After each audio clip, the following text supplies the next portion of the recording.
Hey guys, welcome to Solo ReacTalk. Happy New Year. Today I'm going to be reacting to a video requested by Ryan Roswell Cacho. Hopefully I'm pronouncing that correctly. Cacho. C-A-C-H-O. Hopefully. If I'm not, Ryan, you can correct me in the comment section. Yes, he requested that I should react to Who is Mihira? Runeterra lore by Necrit. Yes, we're returning to Necrit with Runeterra lore, with League of Legends lore, and yeah, it's good to be back. If you guys want to check out my previous reactions to other Necrit's videos based on the Leagues of Legends and Runeterra lore specifically, remember the playlist card is going to be at the top. Just click on it and be able to access them. If you want to check out the original video as well as Necrit's YouTube channel, the links are going to be in the description below. Okay, let's start. 3, 2, 1, go. Stop right there! I'm here from the future to tell you about the fact that I recorded this video before we got interactions. So now that we have the card interactions, I will put them at the end of the video. So just know that sometimes we talk about something which the interactions add something onto. I mean, there's not gonna be that much of that because this time around the interactions are not that interesting, but I still wanted to talk about them and we will talk about them at the end of the video. Okay. I should find a better reason why I use time machines. Well, it's been a while since I had the chance to cover the lore of Legends of Runeterra. It's actually also been a while for me to, you know, I think it was what, last year? Yeah, last year during October, I think. That's when I was reacting to Leagues of Legends lore from Necrit. So I might be a bit rusty. So guys, forgive me. If I make a mistake, please forgive me. Time we did this was when Zolani was revealed, with Zolani being a very important character for this universe. And as we dive deeper and deeper into the Darkin saga, we are getting even more cards that reveal more interesting lore from this universe. However, I can't cover everything in one video. Nearly every new champion brings in something new. So yes, I am aware of the fact that Rise reveals some really cool, interesting historical events. Is that a runestone? Isn't that dangerous for anyone to, you know, be in possession of that? Isn't it dangerous? We also got some new mounts, and I am Oh my gosh, no guys, no, I'm sorry, no. No, this is just too much. This is just too much. It's like a sausage dog, right, with antlers, you know, like, why? Doesn't matter. It's just so funny. definitely not making an MMO mounts video based on this card alone. But instead today we will focus on Aatrox and mainly Gale, because their cards revealed some characters which we already know from the lore. So let's dive right into it. Let's get all the Darkin cards out of the way before we get into the meaty part. First of all, even though I mentioned that today we will not talk about Rise, we have to talk about the Shard of Madness. In this card, Rise is looking into the past, and specifically he is showing us the moment the Darkin Wars began. I'm assuming Roz is the guy with these hands, you know, levitating some sort of runestone, right? So Roz is in possession of runestones, and this looks like a different colored runestone, because the previous image that we saw him in, it was a green one, and now this one is like purple. Huh. And aren't runestones dangerous, guys? Aren't these things supposed to be, you know, locked away or being taken away by celestial aspects? Huh. The God Warriors of Shurima were thought peerless. Perfect. But years of war against an unstoppable foe eventually bowed their spirits, then broke them entirely. Zolani and Aatrox turned on each other, in a dispute that soon threatened Runeterra's very existence.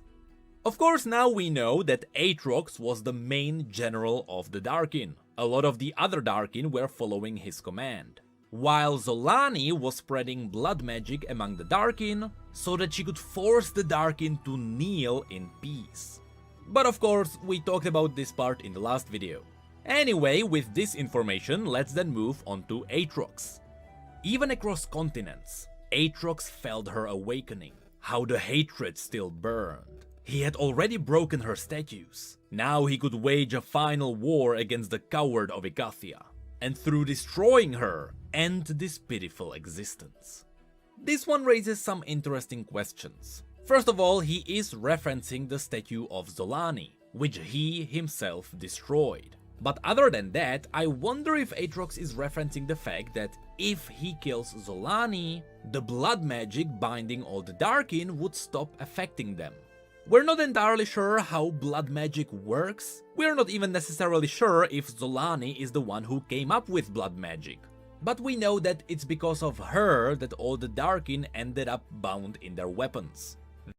Look, I have no evidence to support this, my opinion on this, but I think Zolani is the one who created it.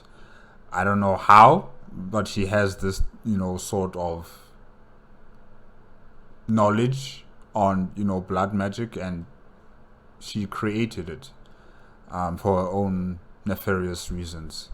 So yeah, I believe that she did it. I don't think she learned it from someone else, or maybe it comes from the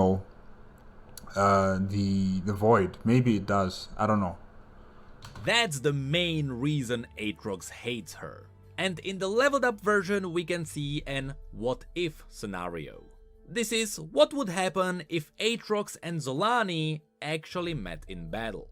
The battle gathered pace. Zolani had finally found the courage to face him, and as the two ancient enemies warred, the terrain itself began to wither and bend beneath their fury.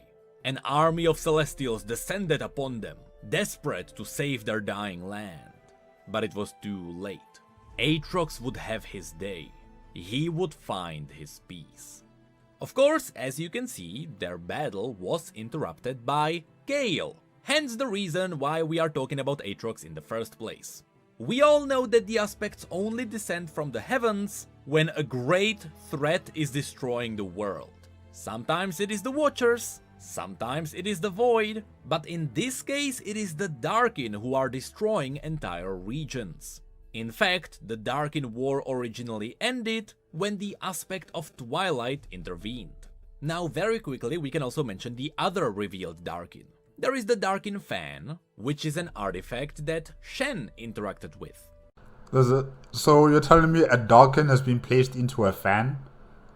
Oh, okay, alright.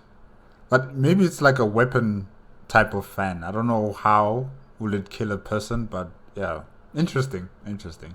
In the bridge between worlds, I have long sensed a shadow that pulses with silent rage. Though I know better than to delve into the darkness after it. The pulses had lately grown stronger, and I fear the creatures of the spirit realm will soon begin searching for it. A quote from Shen. Of course, this Darkin fan held Pra, the Breachwalker.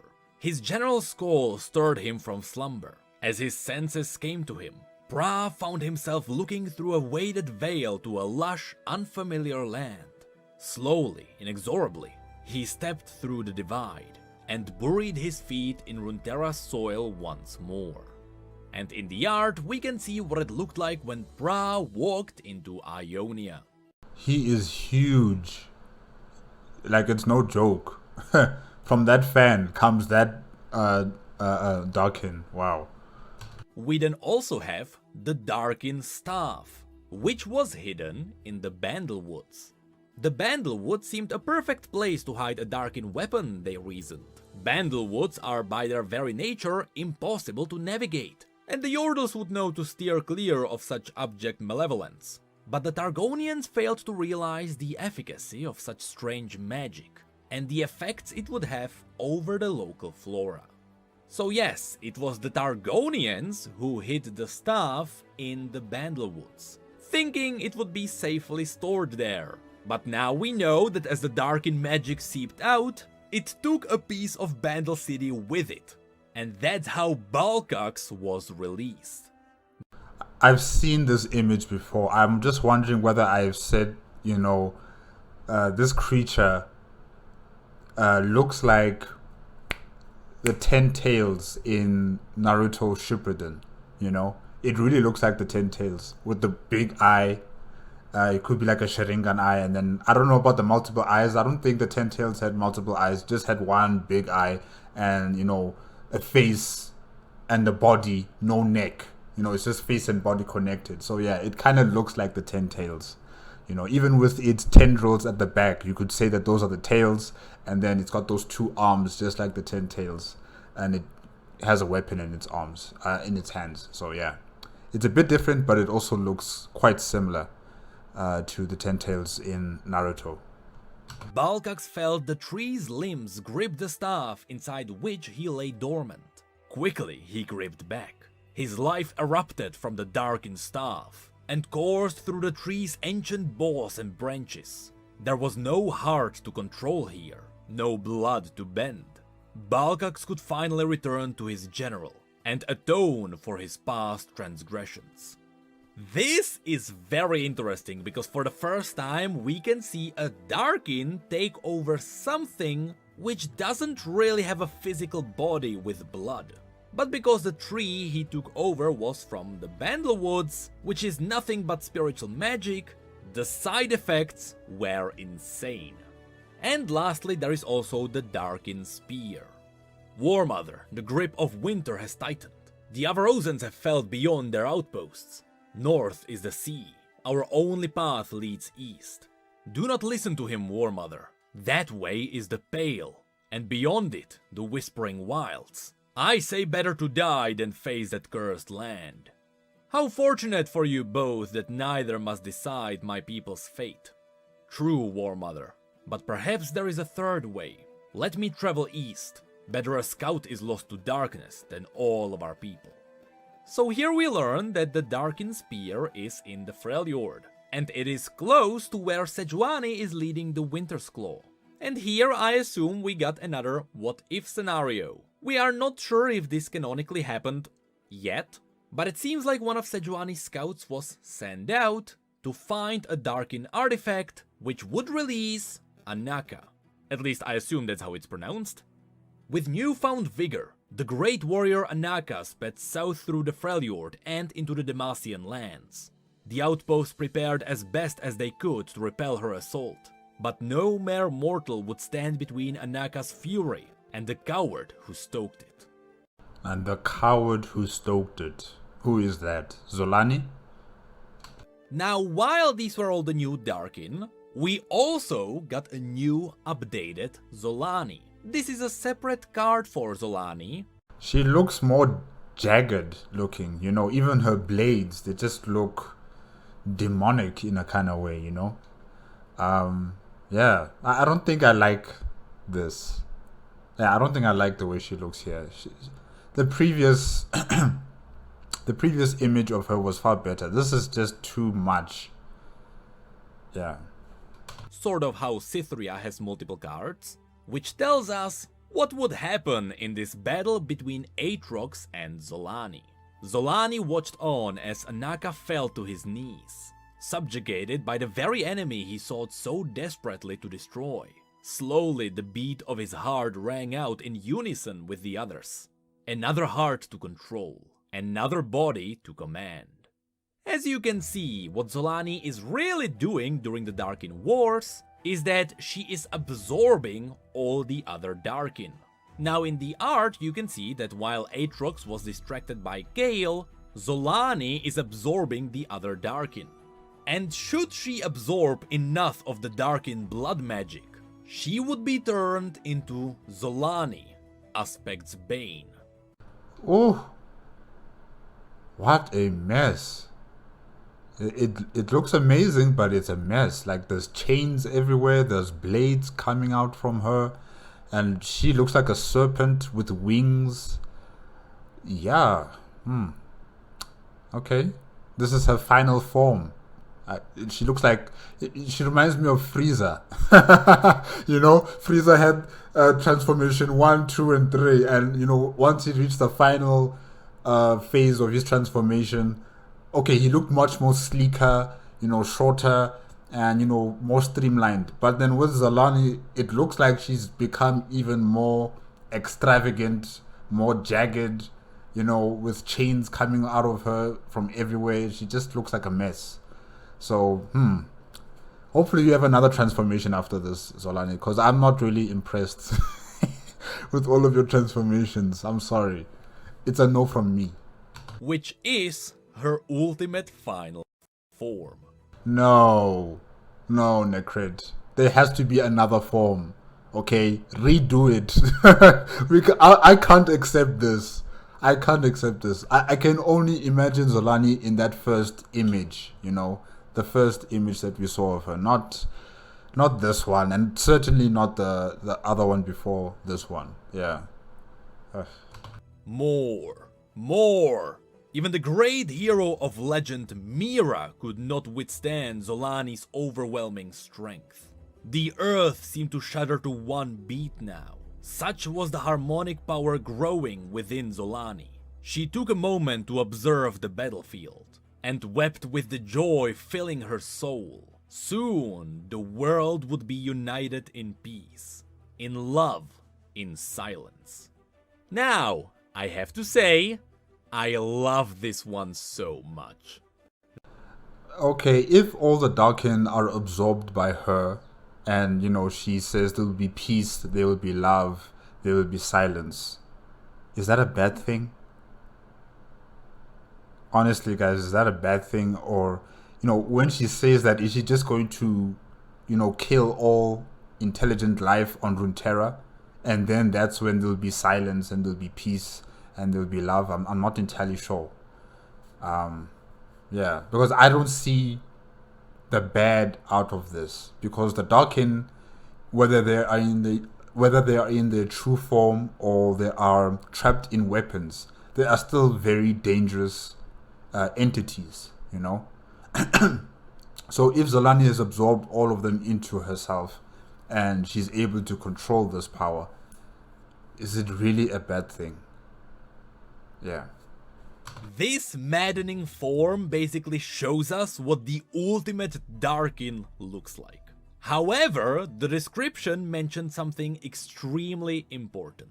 Once again, you can see that in this what-if scenario, she is fighting Kayle. But the description mentioned that even the great hero of legend, Mihira, could not withstand Zolani's overwhelming strength. So this is what Zolani looks like after she absorbed Mihira. Now, some of you may remember the name Mihira, because Mihira is the mother of Kayle and Morgana. Yes, I have seen all... I know Kayle from Demacia, but I don't know much about Morgana. Wow, I really shouldn't stick my penis in there, however.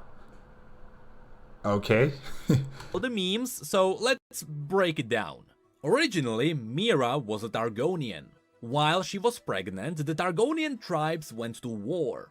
And to escape all the destruction as a last resort, together with her husband, they fled to the peak of Mount Targon. There they sought salvation, which came in the form of Mihira becoming the aspect of justice. Which means that, yes, Mihira was happy with 2 children before she became this. Anyway, after this, her 2 twin daughters were born, and Mihira kept attending to the duties of the aspect of justice. Which means that constantly she had to fly away from her family to kill some existential threats. And over time, as she became more and more powerful, even her own husband began to fear her. And because it wasn't really a good idea to raise 2 daughters near that, one night he took them both and they sneakily ran away into the lands of Demacia, which were said to be covered in the magical woods that absorbed magic. That's how Kayle and Morgana got to Demacia. Originally, they were all Targonians. And here comes the interesting part. In the story, it was never directly said that Mihira died. All we learned is that one day her blade split in 2 and it fell before Kayle and Morgana. And that's how the 2 became the twin aspects of justice. And then the rest of the story happened. They each had different views on what justice really was, and it ended up with Morgana giving up on that blade, so Gale later picked it up. So they're both celestials, right? Kale and Morgana. They both have wings just like their mother. So, why can't their mother, revert back into her human form, if I can say that? Is she stuck like that, like this angel being with all these wings and looks like fire is flowing out of her? Is that how she's going to be for the rest of eternity? Or can she revert back into her human form? And then she'd be a bit more recognizable towards her husband, so the husband doesn't become very apprehensive and scared, about having this all-powerful being as his the mother of his children and his wife. I'm just wondering, like, isn't there a way for her to revert back to normal? Anyway, the point of all of this is that while the entire time we thought that Gale and Morgana became aspects because Mihira died and they inherited her powers, well, here we learned that Mihira has to be alive. Now, to be fair, the story had always said that Mihira was alive, and there were only hints at the fact that perhaps Gale would find her dead, and that's why they got her blade. Like here, where the story mentioned that surely, wink wink, this was a hint that she yet lived. Well, in the end, yep, Mihira was simply alive. And Gale was absent from Demacia because she was searching for her guidance. And now that we have a proof that she's alive, it makes me wonder, did Mihira give up on her powers and she gave them to her daughters? Well, not necessarily, because all of her cards reveal something cool. So let's start with Mihira herself. Some revere the aspects as gods, others see them as messengers from the realm beyond. Still others fear them, and perhaps rightly so. A quote from Lorekeeper Skyen. And yes, I mean, if they look like her, all the celestial aspects, if they start looking like her, I think some people would be worried, because they just seem so unrecognizable with all of this brilliance surrounding them and being able to evolve into this creature with multiple wings and multiple arms and a flaming head. You just lose that connection with your previous world that you used to live in. I think that's what happened with Mihira. She kind of lost her connection to Runeterra and to her mortality now that she's become this being that exists in the celestial plane. So I think to regular people in Runeterra, they might be frightened by someone existing with so much power like this. Yeah. But this is also an interesting image here with all of these, I don't know, what are they, angels as well? Like miniature angels coming out of the wall. Yeah, that's interesting. This is where it is believed that TB Skyen became a canonical part of the universe, where he serves as a Targonian lorekeeper. One thing to quickly point out here. First of all, yes, let's all make jokes about biblically accurate angels, but more importantly, it's cool that Mihira has the 6 wings, just like Ascended Gale. But more importantly, look at all the servants around her. That's all the birdie angels. But also, look where they are flying from. They are flying from all these runes and these openings in the mountain, which are not even necessarily openings. It's all just strange and weird, and that's for one simple reason. It is all explained in the Seraphic Wyvern. Ah, I see it now. The shapes left in the mountain were merely imprints, conduits for the beings from the realm beyond the stars. A quote. So they're kind of like stargates, or celestial gates. These creatures come from the celestial plane, they come into Runeterra through those gates. Something like that, yeah. Quote from Lorekeeper Skyen. Yes, as was explained here, all those weird shapes in the sides of Mount Targon are basically gateways for the angelic beings from the realms beyond. Riot always told us that there is a reason why Targon has these weird shapes, But finally, we learned what it's all about. It is all a way for the Targonian aspects to quickly summon their servants onto Runeterra. We then have the winged messengers. These ones have a quote from Rise. "Yes, I recognize you. The message you bear, it can only be a summons." This is one of the tiny beings that we saw around Mihira. And behind it we can see some of the bigger angelic beings, which are lawkeepers. I fear the day has finally come. Justice returns on golden wings. And with her she brings a shining army. Now, there is one more thing that I can quickly mention here. It was confirmed by Riot that none of these beings are separate beings. They are all an extension of Mihira's will. So while these are servants of the aspect of justice, it is all more like a hive mind. We then also have the Divine Clerk. And I wonder if one of these is who Lorekeeper Skyen is. It is said that when Mihira left this place, she left a part of her behind, a holy flame burning brightly. For years my family had tended to that fire, keeping it lit in the hopes that she may yet return. And this is probably the key part of the story.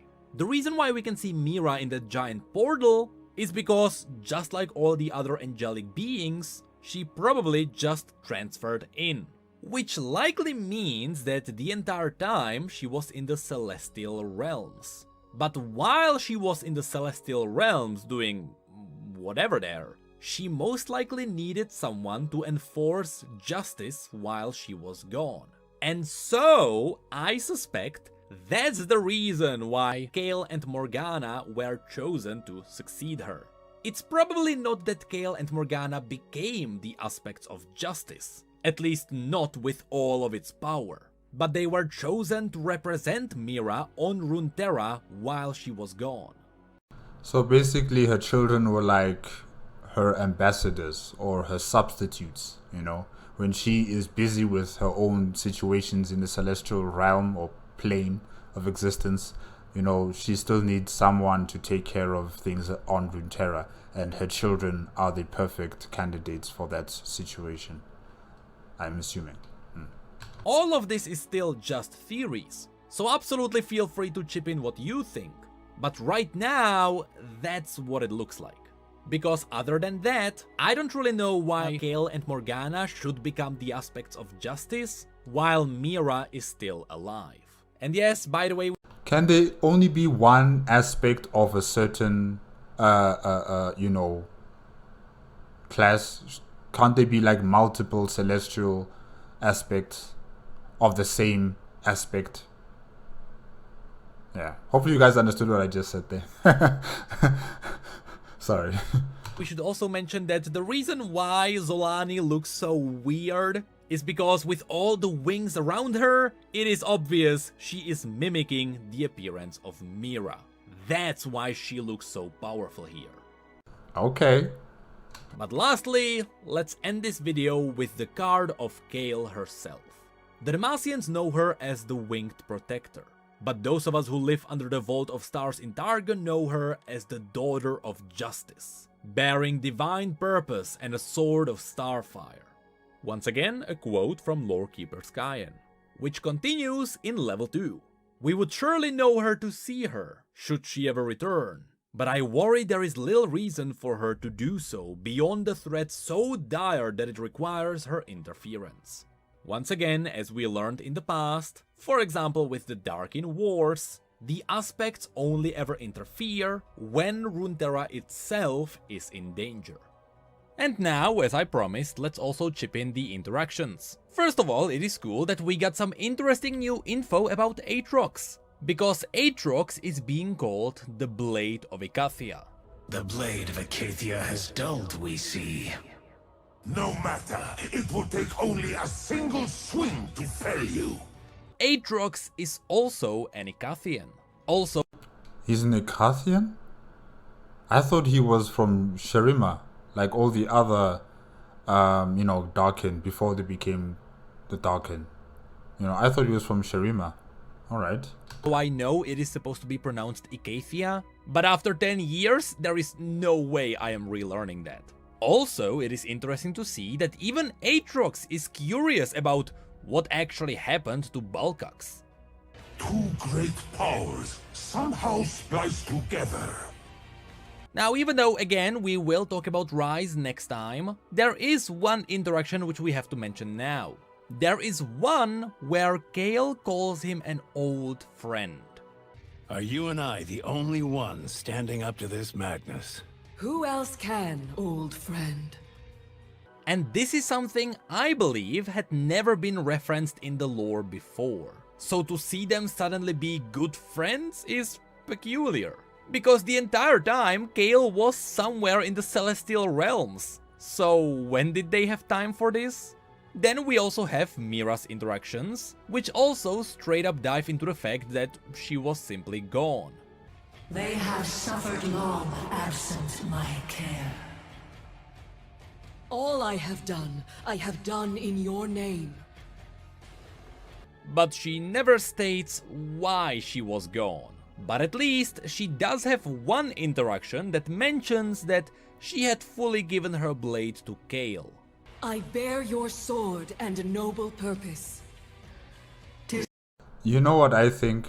I think the Celestials, the gods, you know, those who created Runeterra, they've probably made another Runeterra, Runeterra 2, somewhere else in the universe. And they want the celestial aspects to also take care of that Runeterra, you know. Should this Runeterra fail as a project, because this is an experiment, it's a project, you know, they're trying to fight against the Watchers and the Void, you know, through this Runeterra. So Runeterra here is like a test bed for future projects. That's what I'm assuming. So probably the celestial aspects are also dealing with other Runeterras out in the universe, and, you know, taking care of business there as well. Yeah. Thy blade now, dear one. Wield it justly. But yet again, she never mentioned the reason she gave up on her own weapon. And unfortunately, that is it for the interesting interactions. We didn't really get too many this time around. So now, let's finish the video. But that is all the cards regarding the Darkins and Mihira. As you probably saw, I really wanted to cover these cards because Mihira is simply a very important character in this universe. It is one of the most powerful beings on Runeterra, which originates from mortals. So I hope I was able to bring some memories back, because it has been a while since we have covered the core lore of Targon and Demacia. But more importantly, I hope I was able to clear that topic. Don't worry, their father was not a kinky man.